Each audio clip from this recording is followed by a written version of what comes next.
자, 우리 광야행전 9번째 시간 한 사람이란 제목으로 하나님의 말씀 함께 나누겠습니다. 우리 인류의 역사는 한 사람으로 시작되었습니다. 아담으로부터 인류는 시작되었죠. 이런 의미에서 한 사람의 가치라는 것이 인류 전체다, 이렇게 이야기할 수도 있을 것 같습니다. 한 사람의 가치는 하나님께서 독생자를 이 땅에 보내셔서 십자가에서 피 흘려 죽으신 값어치입니다. 하나님은 인간의 생명을 너무나 귀하게 여기십니다. 인간의 생명은 하나님의 선물이고 하나님의 주권적인 영역입니다. 사실 우리 교회는 생일 파티도 많고 생일 축하하는 모임들이 많은데, 그것은 그냥 내가 태어났다는 것도 기쁨이지만 하나님께서 나에게 생명을 주셨구나 라는 것을 다시 한번 깨닫는 그런 생일이 돼야 되겠죠. 인간의 생명은 하나님의 선물이고 하나님의 주권적인 영역입니다. 누구도 인간의 생명을 만들거나 생명을 또한 없애거나 할 수 있는 그런 권한은 그 누구에게도 주어져 있지 않습니다. 이런 의미에서 인간 복제라든지 낙태라든지 이런 것들이 성경적이지 않다고 해야 할 것입니다. 하나님은 생명을 사랑하십니다.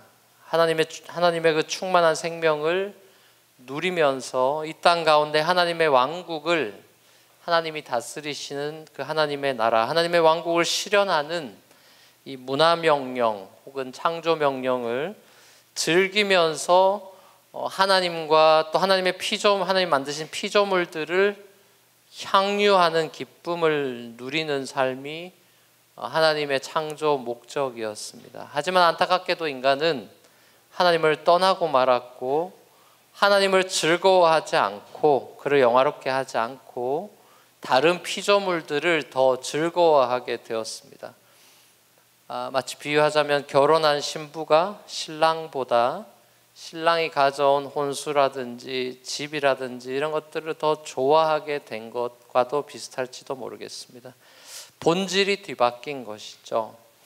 한 사람 아담의 타락 이후에 진행된 인류의 타락 속에서 하나님이 원하시는 그런 삶, 생명을 누리지 못한 인간들을 끊임없이 구원하시고자 하셨습니다. 하나님은 인간의 역사에 개입하셔서 인간들의 생명이 땅에 충만하고 번성하도록 문화명령이 실행되어 갈 수 있도록 하나님 자신께서 열심히 노력하셨습니다. 하나님의 이러한 구원의 계획과 프로그램에서 가장 하나님께서 먼저 하신 일은 한 사람을 택하고 부르는 일이었습니다. 하나님은 한 사람을 선택하고 부르시죠.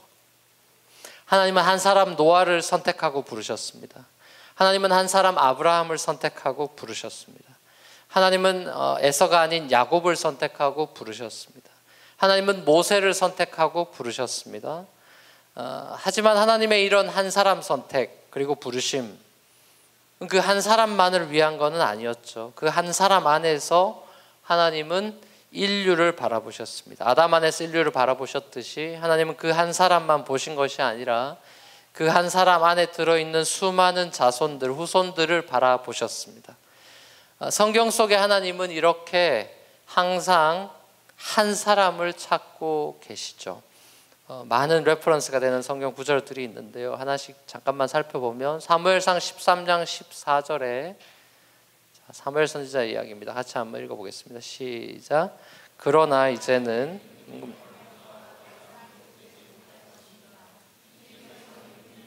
신 것을 임금님이 지키지 않으셨기 때문에 주님께서는 달리 마음에 맞는 사람을 찾아서 그를 당신의 백성을 다스릴 영도자로 세우셨습니다. 사무엘이 사울 왕한테 버림을 받았다. 그리고 하나님이 새로운 하나님 마음에 맞는 사람, 다윗이죠, 찾을 거다. 한 사람을 찾으신 하나님에 대한 얘기를 합니다. 예레미야 4장 25절 같이 한번 읽겠습니다. 시작. 예루살렘에 사는 사람들아, 예루살렘의 모든 거리를 두루 돌아다니며 둘러보고 찾아보아라. 예루살렘 모든 광장을 샅샅이 뒤져보아라. 너희가 그곳에서 바르게 일하고 진실하게 살려고 하는 사람을 하나라도 찾는다면 내가 이 도성을 용서하겠다. 네.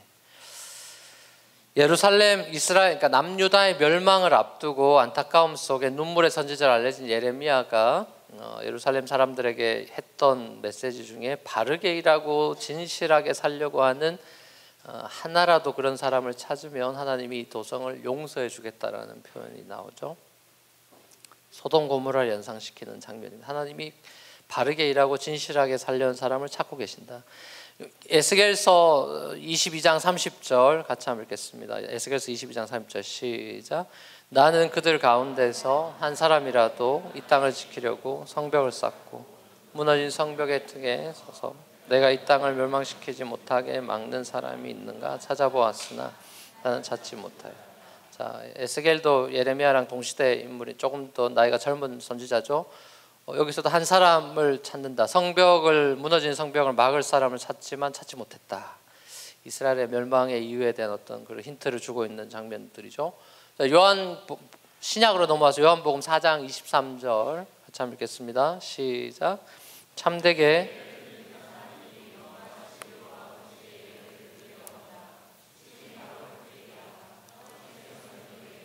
사람들을 찾으신다. 참된 예배자를 찾으신다고 예수님이 말씀하셨습니다.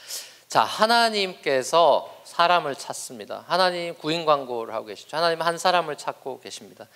사람들을 구원하기 위해서 한 사람을 찾으시죠. 그 사람을 위해서 그 사람을 부르는 것이 아니라 수많은 사람들을 구원하기 위해 한 사람을 찾으십니다. 특별히 많은 사람들을 주께로 인도할 리더를 찾으십니다. 성경 속에서뿐만 아니라 인류 역사 가운데 하나님께서는 한 사람의 리더를 통해서 수많은 사람들을 구원하셨습니다. 그런 세상의 그 역사 가운데 리더들은 참 많죠. 예를 들면 크리스마스 때면 거리에서 종소리를 울리는 구세군 셀베이션 아미의 그 리더 중에 한 사람이었던 사무엘 브랭글이라는 사람이 있는데, 이분은 리더십에 대해서 이런 이야기를 했습니다. 자, 그분의 그 코테이션을 가져오면요, 리더십이란 승진에 의해서 획득되는 것이 아니다. 많은 기도와 눈물로 얻어지는 것이다. 죄를 고백하고 하나님 앞에서 충분히 자기의 마음을 살피고 자기를 포기하고 모든 우상에게서 떠나는 용기 있는 결단을 내리고 용감하게 죽음을 두려워하지 않고 타협하지 않으며 불평 없이 십자가를 지고 영원히 십자가에 못 박히신 예수님을 흔들림 없이 바라봄으로 성취되는 것이 리더십이다. 또한 우리 자신들을 위해 위대한 일을 구함으로 얻어지는 것이 아니라 오히려 바울처럼 우리에게 유익한 것일지라도 그리스도를 위해 해로 여길 때 얻어지는 것이 리더십이다. 이는 실로 커다란 대가이자 명목상의 지도자가 아닌 참된 영적 지도자, 곧 하늘과 땅과 음부조차도 그의 권세를 알고 인정하는 그런 지도자가 되려면 반드시 치러야 할 대가이다. 이 사무엘 브랭글의 말처럼 리더십은 많은 기도와 눈물로 얻어지는 것입니다. 하나님께서 리더를 교회에 세우실 때 많은 기도와 눈물로 자신을 비우고 십자가를 붙드는 사람을 찾으십니다. 리더십은 단지 포지션이 아니고 희생의 대가를 지불해야 되는 십자가의 자리죠. 모세는 리더로 하나님의 부르심을 받고 이러한 사실을 40년 동안 배워야 했습니다. 모세에게 광야 학교는 리더십 학교였습니다. 모세야말로 영적으로 미숙한 이스라엘 백성들을 이끌고 섬기는 리더로 많은 기도와 눈물로 리더십을 배웠습니다. 하나님을 대면하여 보는 그런 특권과 영광도 누렸죠. 하지만 오늘 본문에서 모세 자신이 고백하고 있듯이 모세는 아론과 함께 가나안 땅에 입성하지 못하고 광야에서 죽어야만 했습니다. 그 결정적인 계기가 된 무리바 사건을 다시 한번 반복해서 모세가 본문에서 기록하고 있습니다. 하나님께서 무리바에서 이스라엘 백성들이 물이 없다고 하나님과 모세한테 원망하고 반역했을 때 하나님께서 모세에게 반석을 너가 향하여서 말로 명령해서 물을 내어서 그들에게 주라고 말씀하셨는데 모세와 아론이 너무 화가 나서 그동안 참았던 게 폭발해서 지팡이 말로 명령해서 반석에서 물을 내지 않고 지팡이로 반석을 2번이나 내리치면서 이런 인간들한테 우리가 물을 왜 내줍니까? 라고 분노했습니다. 하나님께서는 모세가 이렇게 행동한 것이 하나님의 거룩한 권능을 드러내지 못한 것이라고 간주하셨고, 모세와 아론도 다른 광야 1세대들처럼 가나안 땅에는 너희도 못 들어갈 거다라고 말씀하셨습니다.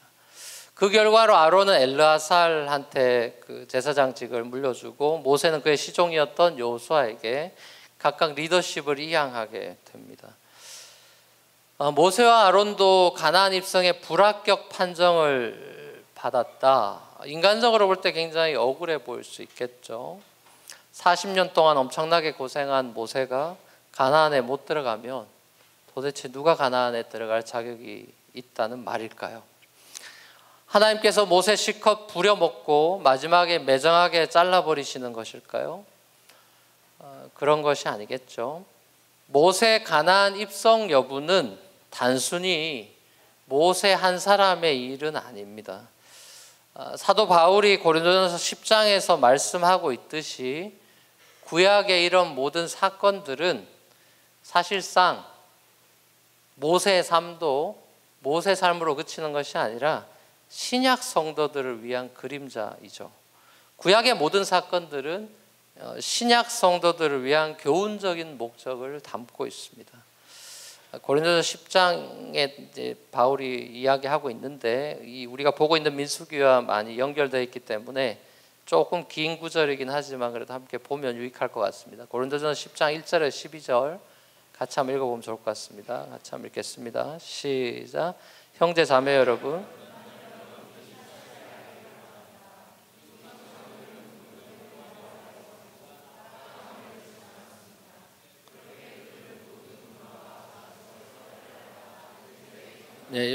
잠깐만요. 여기서 보면 바다 가운데 건넜다, 홍해 사건을 말하고 홍해 사건을 세례받은 것으로, 물에 들어갔다가 죽고 살아난 것으로 바울은 해석하고 있죠. 자, 그 다음에 그들은 모두 똑같은 신령한 음식을 먹고 모두 똑같은 신령한 물을 마셨습니다.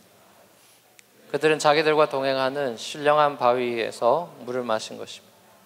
그 바위는 그리스도예요. 자, 여기서도 잠깐요. 구약의 그리스도가 반석에서 물이 나오는 생수 대신 그리스도였다고 바울은 해석하고 있습니다. 자, 그 다음에 그러나 그들의 대다수를 하나님께서는 좋아하지 않으셨습니다.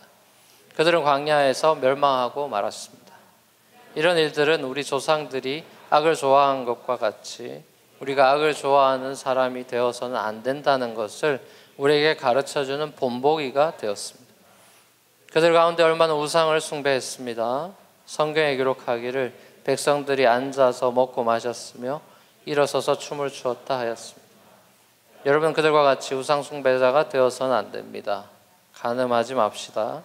그들 가운데 얼마가 간음을 하였고 하루 만에 23,000명이나 쓰러져. 이거 지난주 우리가 봤던 바알보올 사건을 얘기하는 것이죠. 자, 그 다음에 그리스도를 시험하지 맙시다. 그들 가운데 얼마는 그리스도를 시험하였고 뱀에게 물려 죽었습니다. 그들 가운데 얼마가 불평한 것과 같이 불평하지 마십시오. 파멸시킨 이에게 멸망을 당하였습니다. 이런 일들이 그들에게 일어난 것은 본보기가 되게 하려는 것이며, 그들이 기록한 것은 말세를 만난 우리에게 경고가 되게 하려는 것입니다.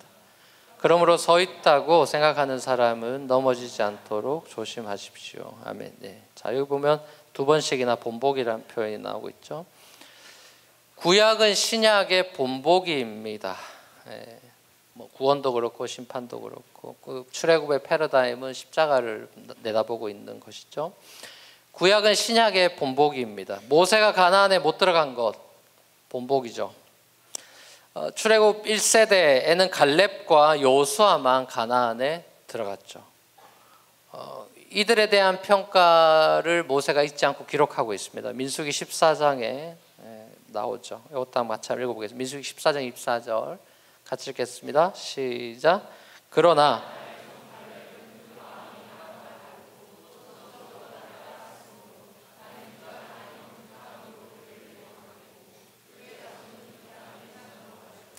아멘. 네. 여기 사실 갈렙만 언급되고 있지만 바로 이어진 그 다음 구절들에 보면 갈렙과 여호수아가 패키지로 나와서 둘이 가나안 들어갈 거다라는 얘기가 두 번씩이나 반복돼 나옵니다. 갈렙과 여호수아가 쉽게 말하면 그 마음이 남들과 다르고, 모세의 평가죠. 전적으로 하나님을 따랐던 온전한 순종파들이었다. 영어로는 wholeheartedly follow 했다. 전심으로 정말 따랐다라고 표현이 되어 있습니다. 가나안에 누가 들어가느냐? 온전히 순종하는 사람만 들어간다. 그러니까 온전한 순종이라는 카테고리에서 모세, 아론, 불합격 이렇게 된 거죠. 하나님을 거룩히 여기고 경외하며 그의 말씀에 순종하는 이 순종학교가 광야학교였습니다. 이제 본보기를 보여주는 거죠. 하나님께서는 순종을 제사보다 좋아하신다. 하나님의 나라, 천국은 99% 하나님 말 듣는 사람들이 모인 것이 아니라 100% 하나님의 뜻에, 하나님의 말씀에 순종하는 사람들이 모여 있는 것이죠. 내 뜻을 한 번이라도 고집하는 사람은 천국에 존재할 수가 없죠. 그건 한 번 잘못했는데 이렇게 해서 되는 문제가 아니죠. 내 뜻을 고집하는 사람은 천국에 들어갈 수 없습니다. 누구든지 주여 주여 하는 자마다 천국에 들어가는 게 아니다. 내 뜻대로 행하는 자라야 천국에 들어가는 것이다. 그 어떤 선지자가 한 얘기가 아니라, 구약의 메시지도 아니고 예수님께서 직접 이 땅에 오셔서 설교하셨던 아주 유명한 말씀입니다. 결국 천국은 우리의 모세같이 40년 동안 고생했으니까 내가 천국 갈 만하다 이런 걸로 들이밀 수 있는 게 아니고요. 천국은 우리의 업적이나 신앙생활을 했던 거나 교회에서의 섬김이나 무슨 공로로 우리가 천국에 당당하게 들어갈 수 있는 것이 아니라 하나님의 은혜만을 의지하고 그분의 말씀에 온전히 끝까지 순종하는 자만이 무릎으로 기어서 들어가는 곳이다. 제가 여러 번 강조하고 있습니다. 또한 모세가 가나안에 들어가지 못하는 것은 그런 온전한 순종의 본보기 측면뿐만 아니라 또 다른 이유에서 그의 죄 때문이기도 하지만 또 다른 신약적인 의미가 있다고 볼 수 있습니다. 모세는 구약의 율법을 대표하는 사람이죠. 그리고 그의 뒤를 이은 여호수아는 신약의 구원자의 이름인 예수랑 똑같은 이름이죠. 히브리어로는 똑같은 예슈아라는 이름이죠. 여호수아는 예수를 예표하는 인물입니다. 모세는 율법, 여호수아는 예수, 이렇게 되는 거죠. 모세로 대표되는 율법으로는 구원 못 받고 예수아로 대표되는 은혜로만 구원을 얻을 수 있다. 가나안은 이렇게 열심히 해서 들어갈 수 있는 게 아니고 하나님의 은혜로 들어가는 거다. 모세 가나안 불입성은 모세 한 사람의 억울함에 관한 스토리도 아니고 하나님의 큰 그림에 의해서 진행되는 하나님의 구원의 이야기이고, 그 하나님의 구원의 이야기에서 모세의 역할과 사명은 딱 거기까지였던 것입니다. 그래서 그는 육체적으로 보면 여전히 정정했음에도 불구하고 느보 산에서 하나님의 부르심을 받고 죽게 된 것입니다.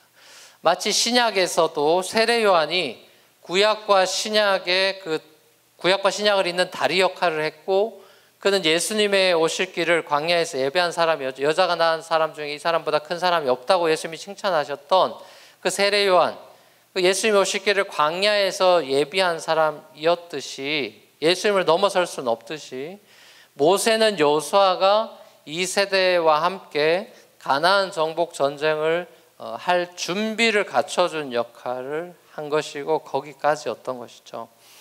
신명기 3장에 보면 모세가 처음부터 순순히 가나안 못 들어간다는 하나님의 뜻을 처음부터 순순히 알겠습니다라고 하진 않았어요. 하나님 앞에 이렇게 몇 번 간구하는 장면들을 볼 수 있습니다. 그 중에 그 흔적을 알 수 있는 게 신명기 3장에 나와 있는데요. 신명기 3장 23절에서 28절 같이 한번 읽어보도록 하겠습니다. 같이 읽겠습니다. 시작. 그때 내가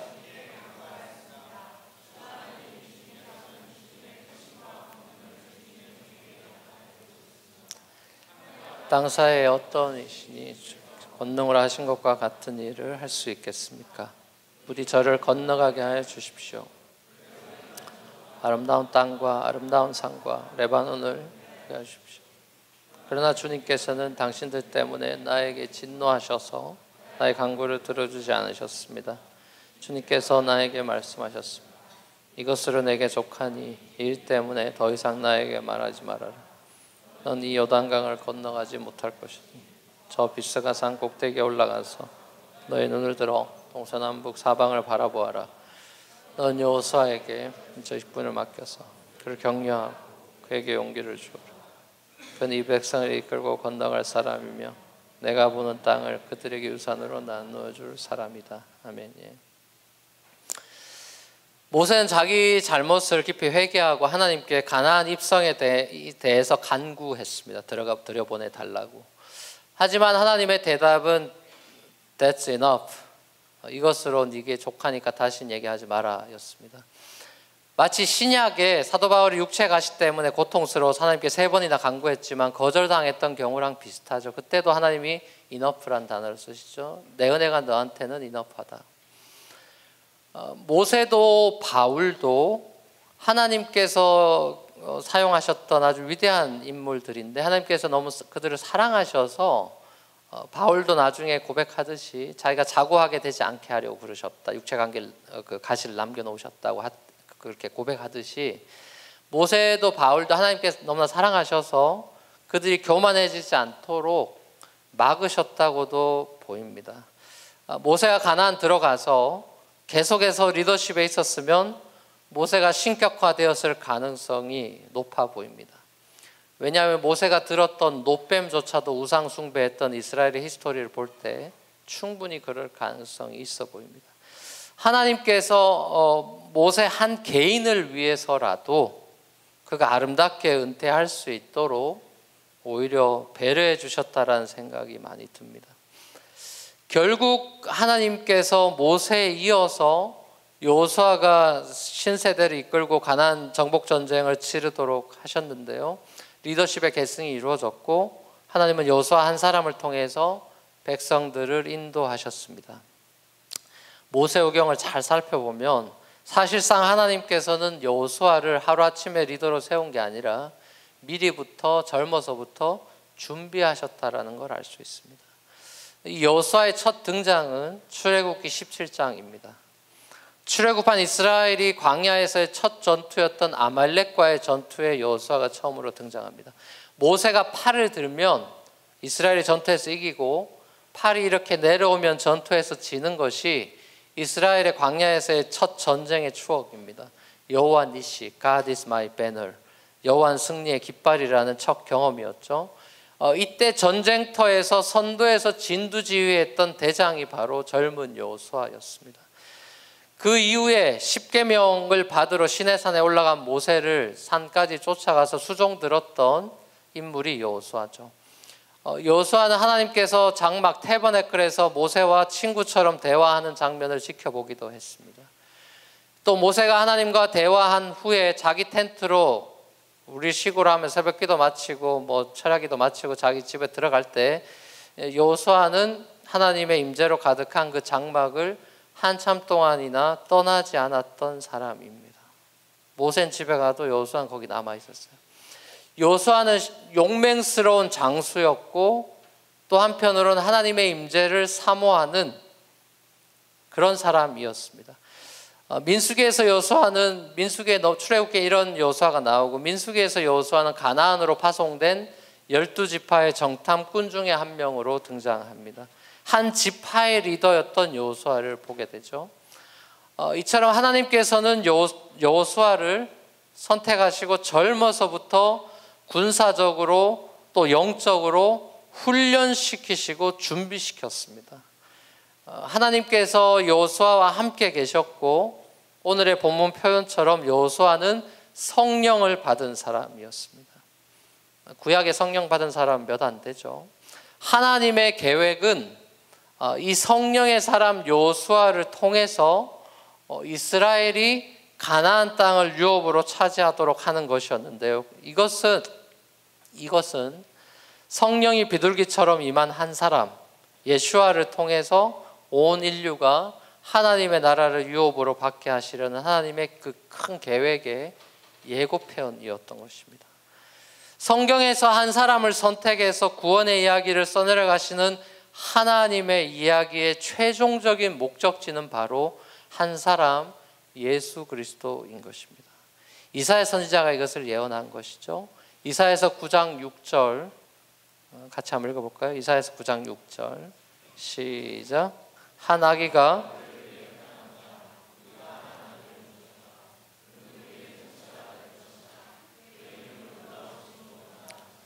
하나님 영존하시는 평화의 왕이라고 불릴 것이다. 자, 크리스마스 구절이죠. 크리스마스 구절. 한 아기. 이사야의 크리스마스 예언, 메시아 예언인데요. 하나님께서 태초부터 택하셨던 이 한 사람을 마침내 이 땅에 보내셔서 온 인류를 구원하시는 이 뉴 자슈아, 예슈아, 구원, 그의 이름의 뜻은 자기 백성을 구원할 자, 예슈아란 뜻은 셀베이션이란 뜻이죠. 자, 그리고 십자가와 부활로 죄악을 물리치고 승리하신 예수님께서 그를 믿는 모든 사람에게 성령을 부어주셨어요. 구약의 몇몇 사람한테 부어주던 성령을 모두에게 아웃포어링 하셨죠. 이제 저와 여러분들은 예수 그리스도 안에서 성령 받은 사람, 작은 예수가 돼서 이 땅에서 하나님의 구원의 스토리를 써내려가는 그 한 사람으로 선택되고 부르심을 받는 모세와 여호수아 이상의 영광을 얻게 되었습니다. 모세가 경험했던 하나님의 임재보다 더 확실히 보여진 예수 그리스도의 십자가와 부활의 영광을 본 사람들이 된 것이죠. 아버지 하나님의 독생자의 영광이요 진리와 은혜가 충만한 그분을 우리는 본 것입니다. 모세랑 여호수아가 보고 싶었던 그분을 본 것이죠. 사랑하는 우리 뉴프론티어 교회 성도 여러분, 젊은이 여러분, 하나님께서는 여러분 한 사람 한 사람을 창세전부터 택하시고 역사의 시간 속에서 때가 되어 때가 참에 여러분을 부르셨습니다. 하나님께서는 여러분 한 사람 한 사람을 위한 계획이 당연히 있으시죠. 여러분도 여러분의 인생에 계획이 있는데 여러분을 생명을 주신 하나님이 여러분의 삶에 계획이 없을 리가 없죠.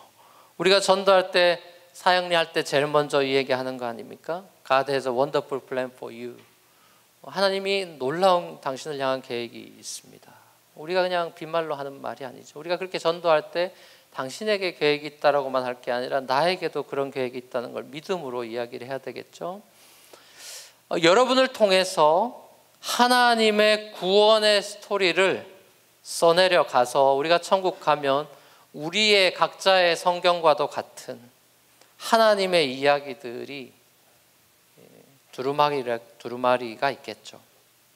여러분 한 사람 한 사람의 삶은 이제 더 이상 그저 평범한 한 사람의 뻔한 삶이 아니라 성령의 인도하심을 받아서 하나님의 구원의 계획에 쓰임받고 있는 거룩한 하나님의 군사들이 된 것입니다. 여러분, 이게 믿어져야 됩니다. 여러분, 우리 그냥 뻔한 삶 살다가 뻔하게 죽는 사람들이 아니에요. 뉴욕 와서 그냥 대충 공부하고 뭐 그냥 평범한 학교 나왔다가 그냥 평범하게 살다가 평범하게 죽는, 평범하게 살다가 평범하게 죽는 게 소원이다, 뭐 그런 얘기하는 사람들도 있는데 평범한 게 얼마나 어려운지를 모르고 그런 소리를 하는 거죠. 그러나 그 어렵게 보이는 평범 이상의 삶으로 그것은 세상적으로 탁월해진다는 소리가 아니라 하나님의 역사에 쓰임받는 그 사람이 된다는 소리입니다. 우리 대장 되신 예수 그리스도 한 분만을 바라보고 그의 영적 리더십에 순종하면서 죄와 피 흘리기까지 싸우는 거룩한 그 한 사람, 다른 이들과 마음이 달라서 온전히 순종하며 주님을 따라가는 그 한 사람, 십자가를 지며 많은 눈물과 기도로 대가를 치르며 마침내 주님 앞에서는 최후 승리를 얻는 그 한 사람, 바로 그 한 사람이 저와 여러분들이 될 수 있기를 주 예수 그리스도로 간절히 축원합니다.